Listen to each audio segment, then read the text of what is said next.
Good evening, everyone, and welcome to the Brian Crombie Radio Hour on Saga 960. Today, I want to talk about food banks a little bit, and my guest is Peter Costello, who is the executive director of an organization in Mississauga called Eden Food for Change. We're also going to be joined by Imran Hassan, who is organizing a fifth annual Breakfast with Santa in support of Eden Food for Change coming up on Saturday, December 3rd. And so we're going to talk a little bit about that. But Peter, tell us a little bit about food banks, why they're needed, and if you're worried that the need for them is going to increase next year if these predictions of recession go up. Yes. Well, thanks for having me. Yeah, the food banks, are they needed in Mississauga? Absolutely, they're needed in Mississauga. We see people from every walk of life that's using us. We have a lot of newcomers that are coming to Canada. And they're settling in the urban areas. And so we see a lot of those types of folks coming to use us. And sometimes that's only for a short while, maybe for 3 or 4 months, and sometimes it's a little bit longer.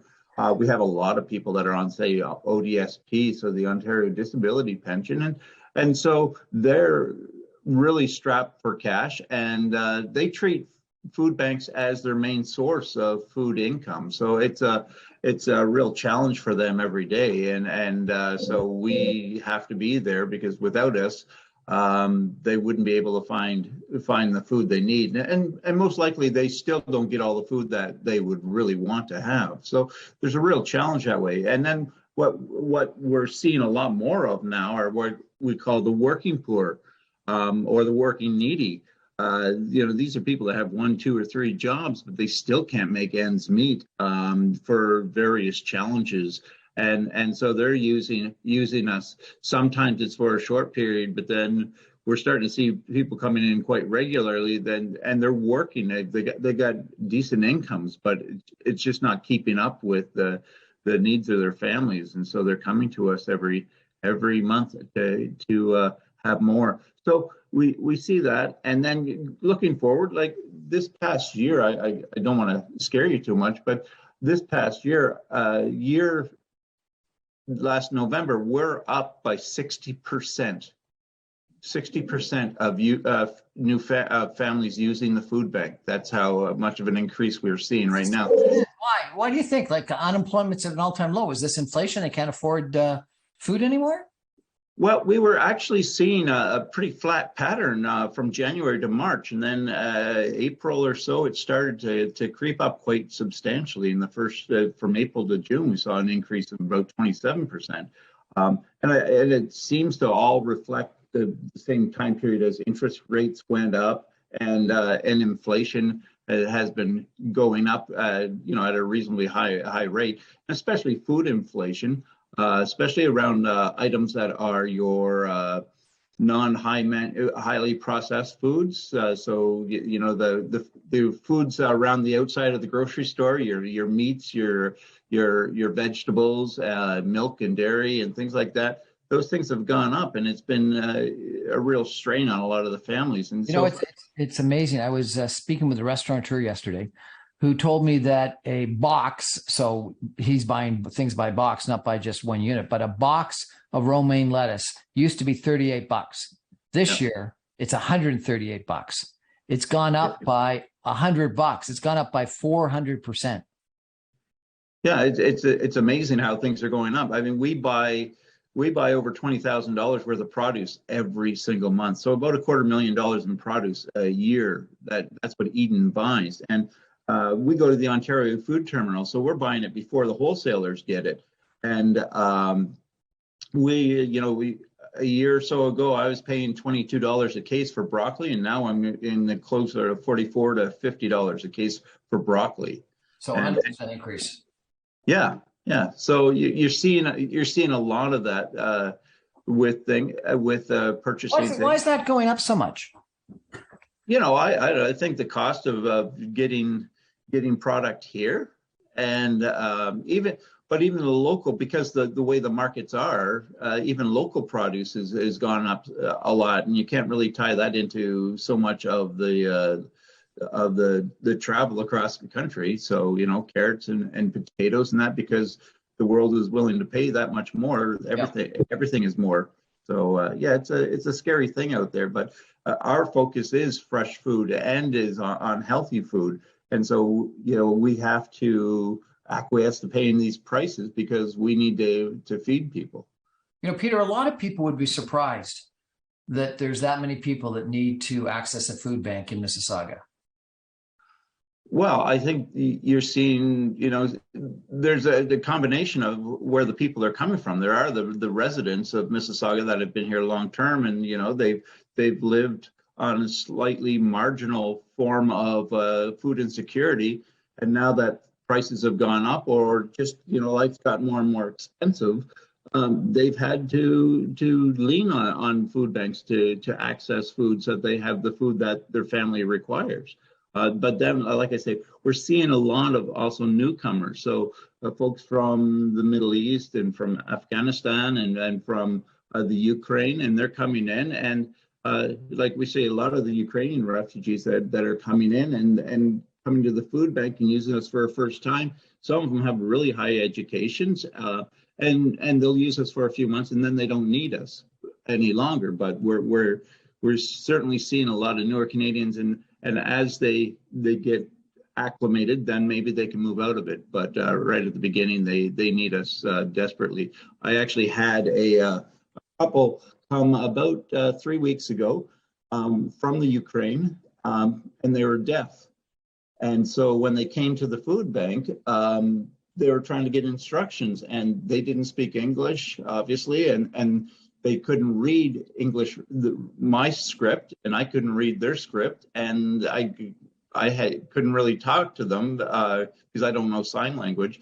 But they basically just arrived to Canada and didn't have a lot of supports, and had to come to us right away. And so, you see a lot of people are trying to make their way in a new world and having a tough time at it.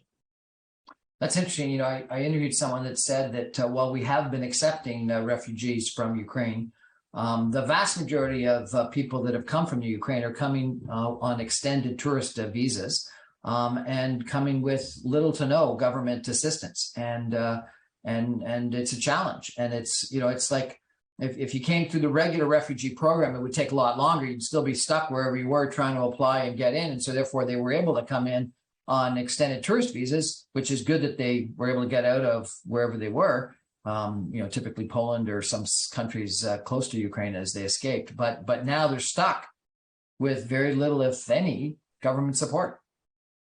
That's right, and they do get social support from churches and that. We don't even know how they got over, if they came over as a refugee or like you're saying, on an extended visa. Because we're just there to take care of people's needs when it comes to food, and we don't really ask for too much detail. And so, we see these folks all the time, and a lot of, grassroots organizations are really the backbone of any support for a lot of these folks until they get back on their feet. We're chatting tonight with Peter Costello. He's the executive director of a food bank in Mississauga called Eden Food for Change.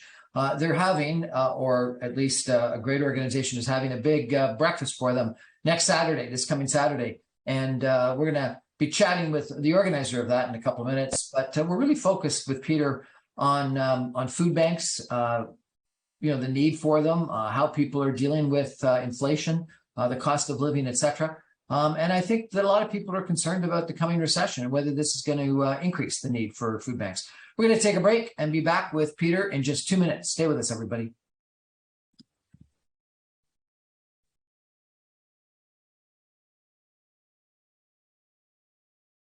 Welcome back, everyone, to the Brian Crombie Radio Hour on Saga 960. We're talking about food banks in Mississauga tonight.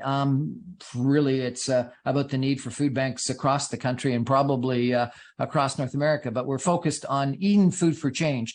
Our guest is Peter Costello, who is the executive director of Eden for Change.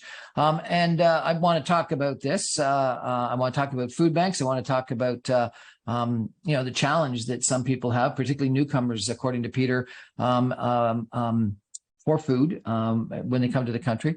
But I also want to mention that there's an organization, and we're going to be joined with Imran Hassan, who's the organizer of a 5th annual Breakfast with Santa that is coming up on December the 3rd, and he's going to tell us a little bit about that in just a few minutes.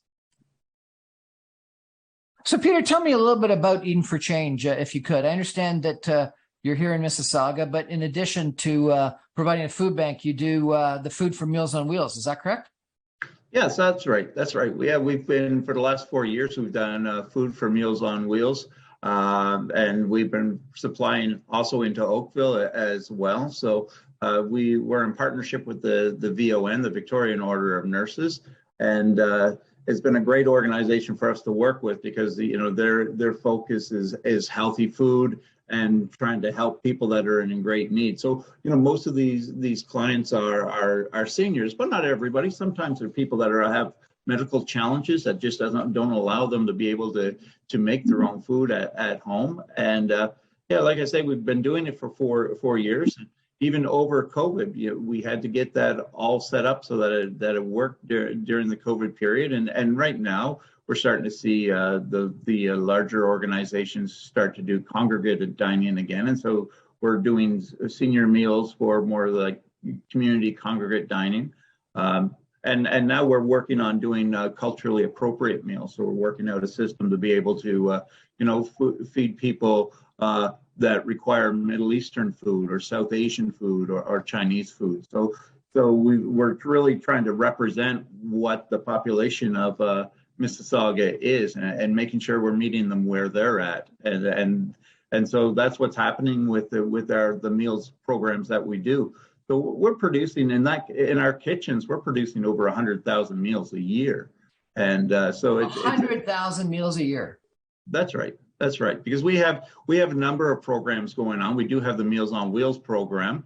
And then we have we call it groups in the kitchen, where we have corporate groups come in and they do a bit of a team building thing. And they end up building meals that get distributed through the food bank. And we have to do world cuisine. So we do a lot of variety of different things. A few days ago, we did a potato curry, South Asian potato curry. The other day, we did a tofu dish done in a Balinese style, so an Indonesian style.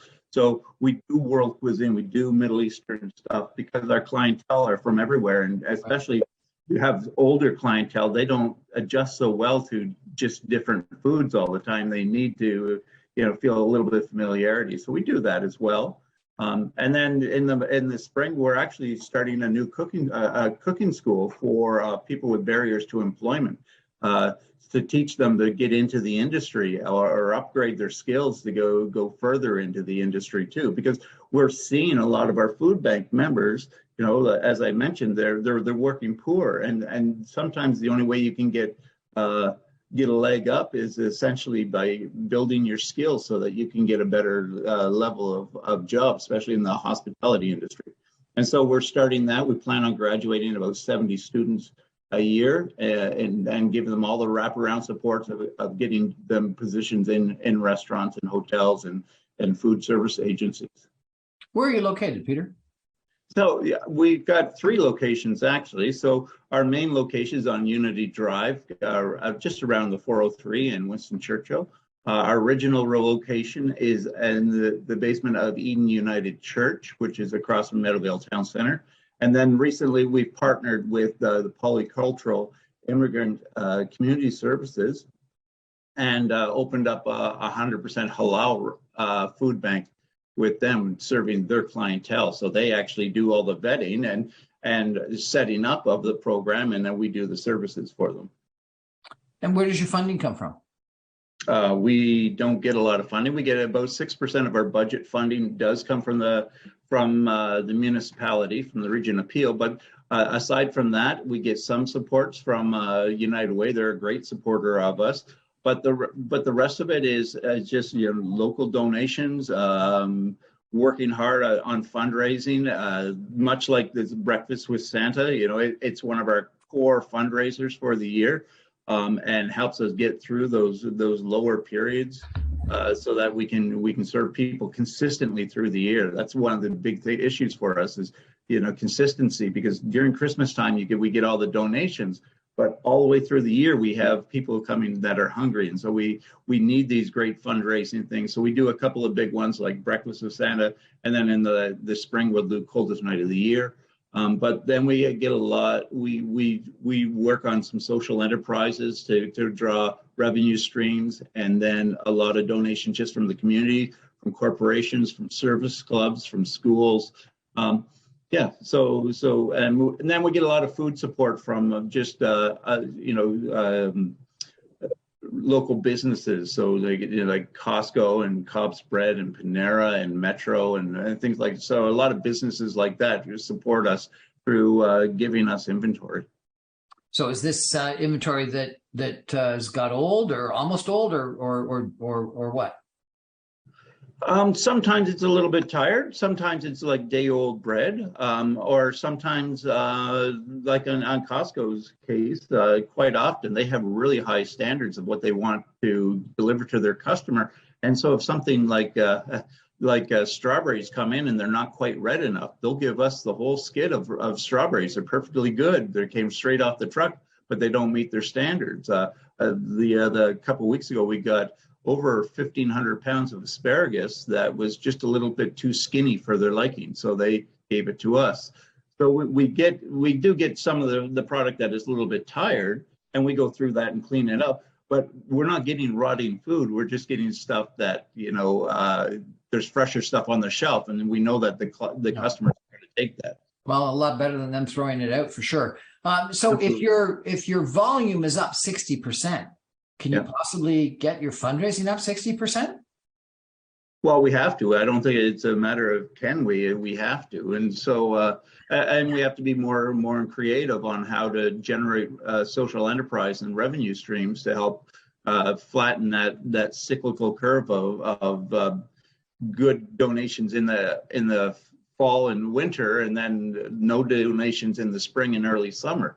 So we have to ameliorate that by creating other revenue streams, like bringing in groups into the kitchen for team building and sorting groups that help us do that. And then, like I say, we do purchase a lot throughout the year, and that really because we have a quality standard that we want to meet for these families, so that when you come, you know you're getting healthy food. But if you're purchasing, you still got to get the cash.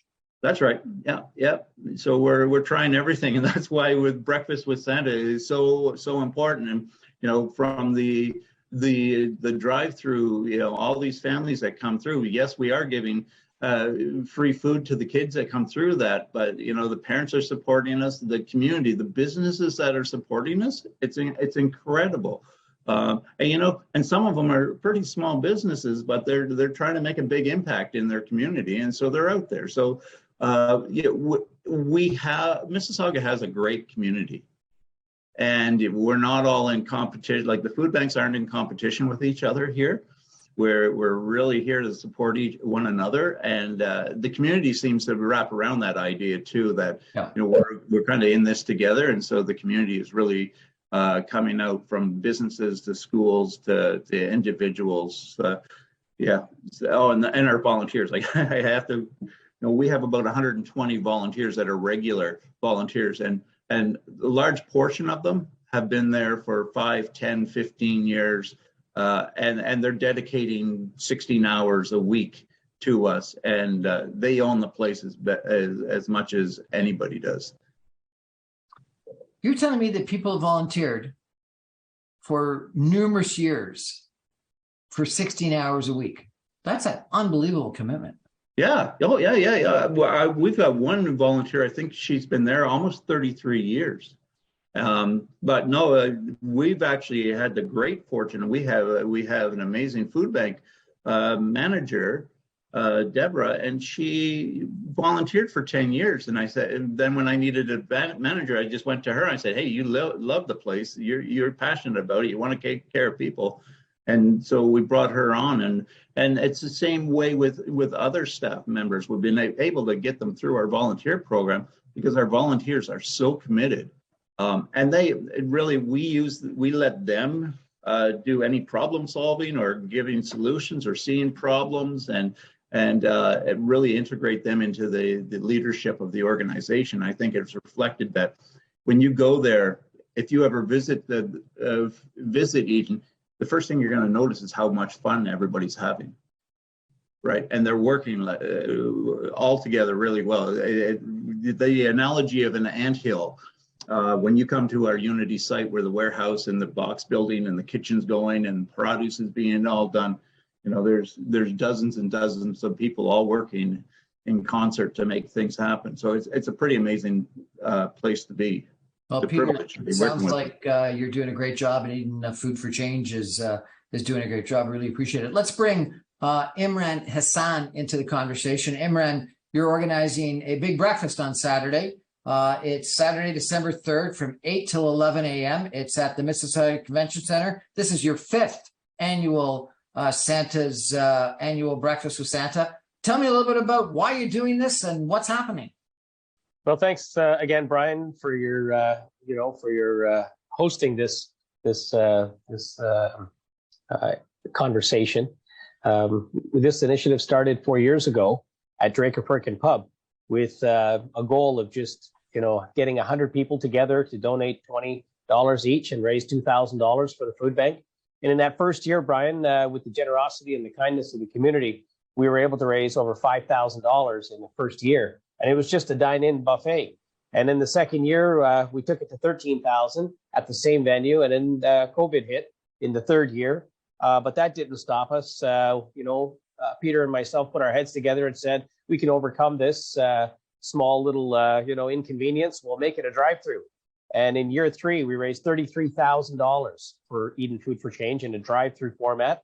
And then last year, we moved the event from Drake Perkin Pub over to the Mississauga Convention Center because we ran out of capacity. And we raised over $50,000 at last year's initiative. And so this year, we're hoping to, raise the bar even higher.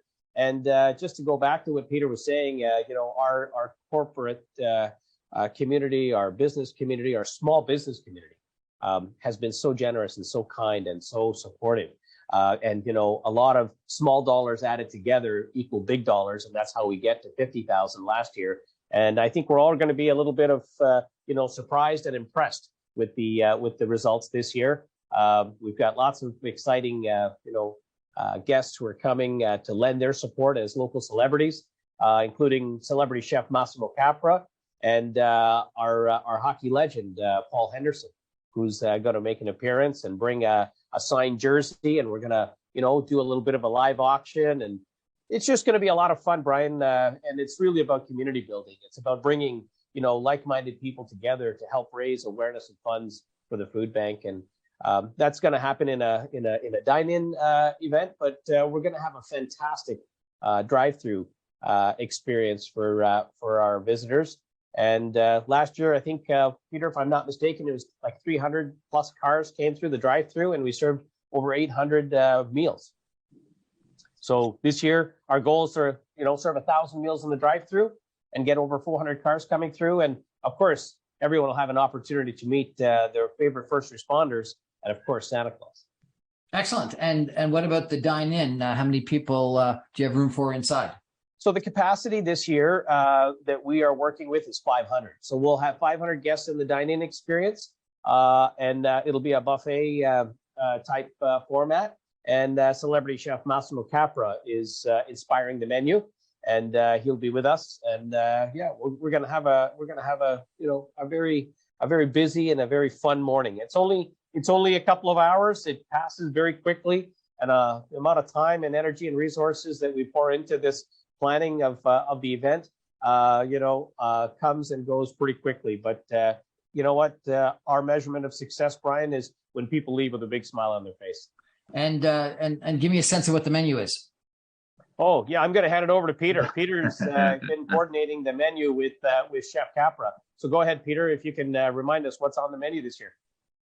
Yeah, so the drive-through menu itself, it has turkey sausages with pancakes and scrambled eggs, and then we also have shakshuka being made. So that's a Middle Eastern egg dish with lots of tomato sauce and eggs baked right into the tomato sauce. And then our chef Kinda, she's putting together za'atar bread rolls to go with that. Then we're also got eggs with yogurt with berries and muesli and chocolate croissant. So that's what's happening on the outside, and then inside we have an Italian version or a Massimo's version of shashuka inside, and then we just have a full buffet with pastries and eggs and chicken bacon and turkey sausages and everything else. So I understand that most, if not all, the food gets donated. Yes, so a lot of the food does get donated, and then we have to buy a few things that have to be filled in, but it's mostly great. We have great suppliers that help us out a lot. A lot is actually small businesses, so it's great for us. And you're going to have Imran Peel Police and firefighters there? Absolutely. Our first responders have been with us from day one, and it's because of their commitment to helping raise awareness and funds for the food bank that this initiative has continued to grow. We'll have our friendly firefighters from Mississauga Fire. We'll have our frontline members from Peel Regional Police, OPP, as well as our paramedics from Peel Paramedics. And we've got Response Search and Rescue, a little organization based out of Streetsville. And I haven't heard back yet from RCMP, but we might even have some Mounties there. So we've got the entire, frontline, our first responders will be there. We've got service organizations like Rotary. They're going to be represented. We've got, volunteers, like Peter mentioned. Tickets are $25. So $25 is the cost or a donation for an adult. As Peter pointed out, kids' meals are free. And we're really, excited to see those families come through and leave with a big smile on their face. And you want people to register in advance, I understand? You can go to streetsville.org and place your order and make that donation, and you'll receive an email confirmation with the amount of the total number of meals that you'll receive when you come through. And there'll be a menu board on site when you arrive at the Mississauga Convention Center. It's a drive-through format, and you'll be able to select from your menu board the type of meal that you would like. And just for clarification, whether it's a kid's meal, a senior's meal, or adult meal, they're all the same portion. So we don't discriminate against anybody when we serve them the meals. And as Peter pointed out, we're really mindful of the community that we serve, the diverse demographics of Mississauga. We've incorporated vegetarian and halal meals into our menu because that's really a reflection of the community we serve. The 5th annual Breakfast with Santa is happening on December 3rd at the Mississauga Convention Center, which is at 75 Derry Road West in Mississauga. There's both a drive-through charity breakfast as well as in-dining charity breakfast event. You're asked to register in advance at www.streetsville.org. Our guests today are Peter Costello, who is the Executive Director of Eden for Change, who is the recipient of all the funds raised for this breakfast, and Imran Hassan, a Vice President of Eden Food for Change, who is organizing or one of the key organizers of this breakfast. Stay with us, everyone. We'll be back in 2 minutes. I'm going to talk a little bit more about food banks and getting involved in volunteer activities and why we need to do this in our community. And is it going to get worse in the next year with the probability of a recession? Stay with us, everybody. Back in 2.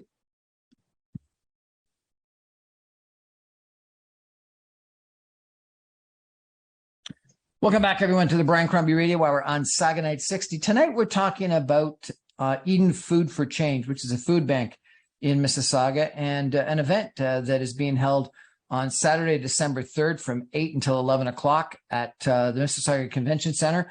It's the 5th annual Breakfast with Santa. And for $25, you get a nice meal, and all the money from this event is going to be going to Eden Food for Change. There's both a drive-through charity breakfast as well as a in-dining charity event. Imran's going to tell us a little bit about some of the people that are there and some of the stuff that's going on. But maybe, Peter, I could come back to you. and talk a little bit about the importance of food banks. You've talked about that your business is up, your demand is up, not your business, your demand is up 60%. You've described how you're doing, you've now got 3 different facilities that you're distributing food from. You're also doing Meals on Wheels. And you're saying that there's a lot of newcomers and a lot of people that have got in between jobs and potentially some challenges, and those are the reasons why. But you also said that someone's volunteered with your organization for 33 years, and so I got to ask you: are there going to be food banks forever? Are we ever going to be able to solve this problem? Oh, well, I'm not sure if I can judge on whether it'd be forever, but the way things are, the need is always there. You have to remember that, like, almost 17% of the population of Mississauga basically would qualify for a food bank if we did qualifications. People are. Hold it. That's interesting. 17% of Mississauga residents, you said, would qualify if you did do a qualification. What would be the qualification? An income level or what?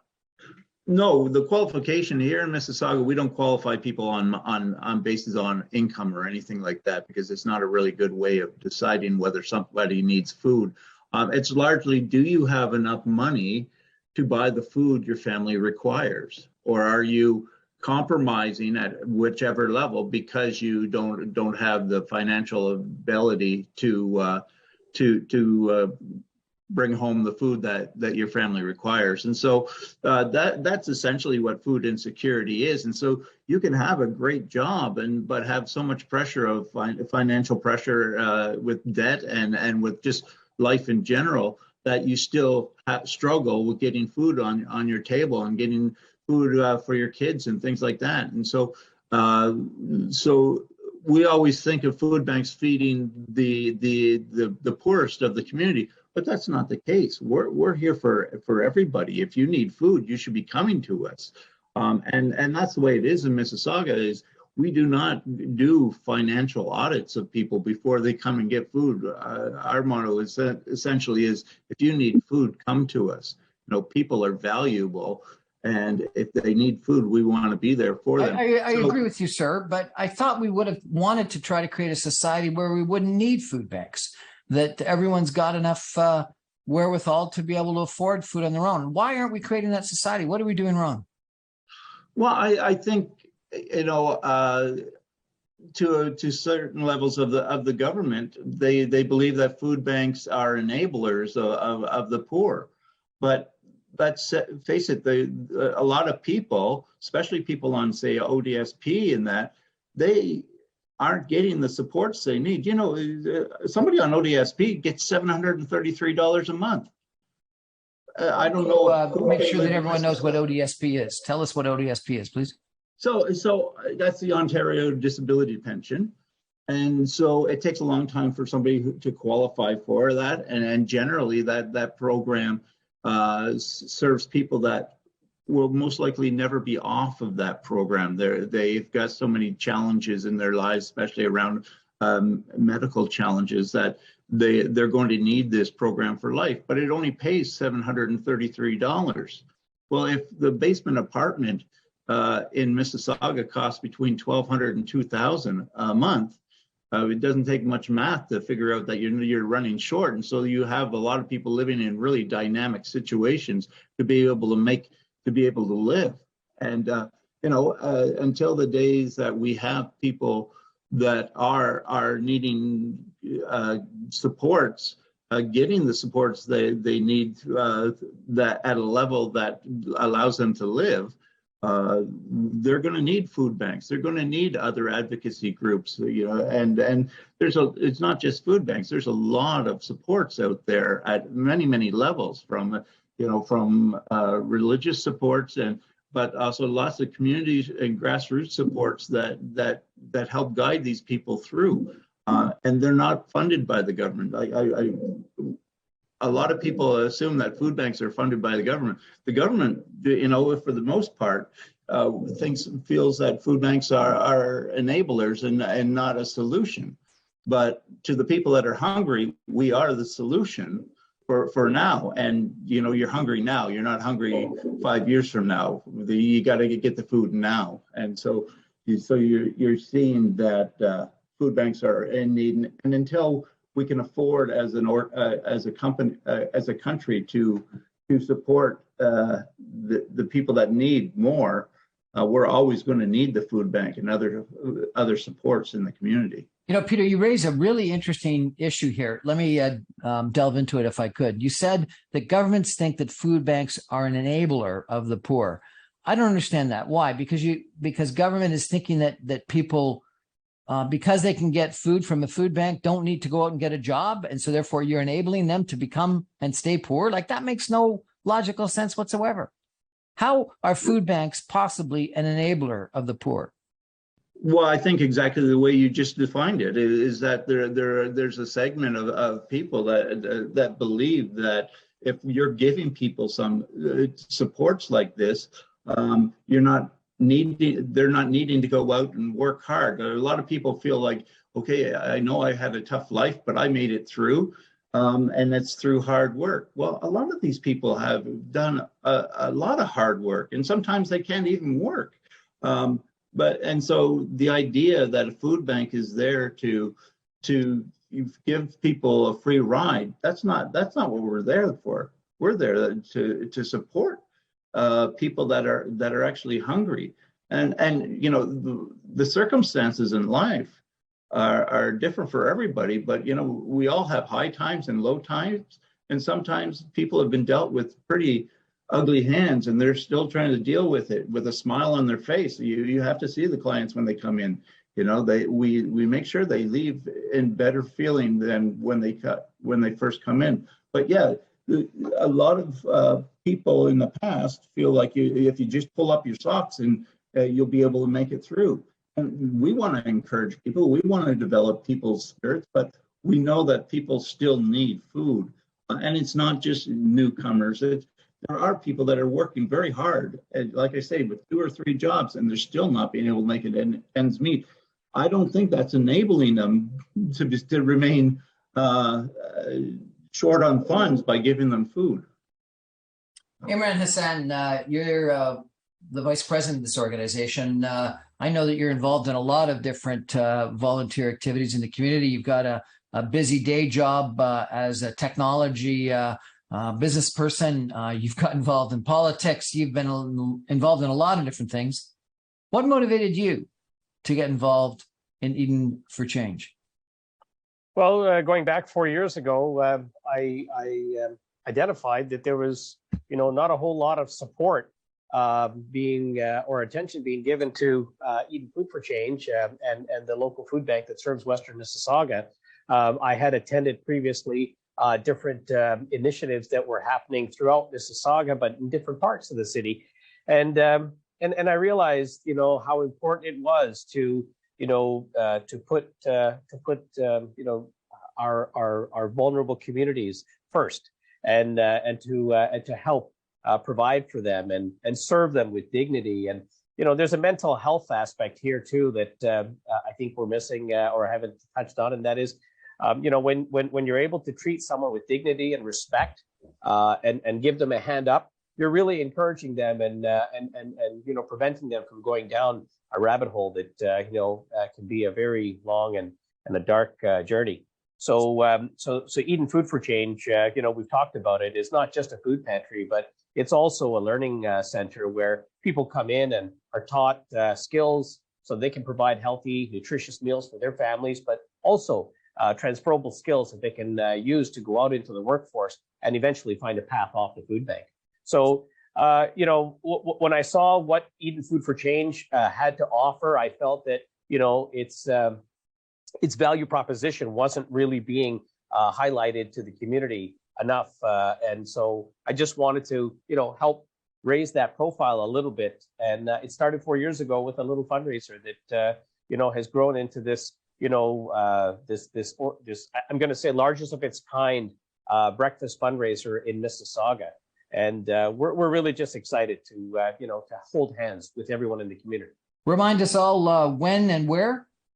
So the website is streetsville.org. It's going to happen on Saturday, December the 3rd, between 8 a.m. and 11 a.m. And as you pointed out, Brian, there are two programs happening. There's a drive-through, which you can go on the website and make a $25 donation and drive through along with others and meet our favorite first responders and Santa Claus, of course. And then there's also a dine-in option. The tables have to be pre-reserved. There's 10 people per table, and the level of sponsorship for that is $500 minimum, up to $2,000, depending on your level of generosity. But 100% of the proceeds go straight to Eden Food for Change. So we want to welcome everyone to come out, whether it's corporations, whether it's small businesses, whether it's individuals, families. Please come and join us on Saturday, December the 3rd, between 8 a.m. and 11 a.m. at the Mississauga Convention Center. And streetsville.org is where you will go to get more information and to register for either the drive-through or the dine-in. Peter Costello, the executive director of Eden Food for Change, really appreciate you joining us and telling us a little about your organization and the need for food banks, both in Mississauga as well as across Canada. And you know, the astounding fact that you said that your volumes are up 60%. And so I really worry that as we head into a potential recession, clearly inflation the last couple of months has impacted people, higher interest rates. But I worry as we head into a recession and logically higher unemployment, that your people walking through your door are going to increase, and we're going to need to support you even more. And Imran Hassan, who is a vice president of Eden Food for Change and one of the key organizers of the 5th annual Breakfast with Santa happening on December the 3rd, Saturday, December the 3rd, as he said, 8 to 11 at the Mississauga Convention Center, 75 Dairy Road West. And you can get all the information and register at www.streetsville.org. Gentlemen, thanks for joining us. I really appreciate it. Thank you for having us, Brian. Thanks a lot, Brian. We're going to take a break and come back, and I'm going to make some comments about giving at this time of the year and food banks and my concerns about what's going to be happening in the next couple of months. Stay with us, everybody.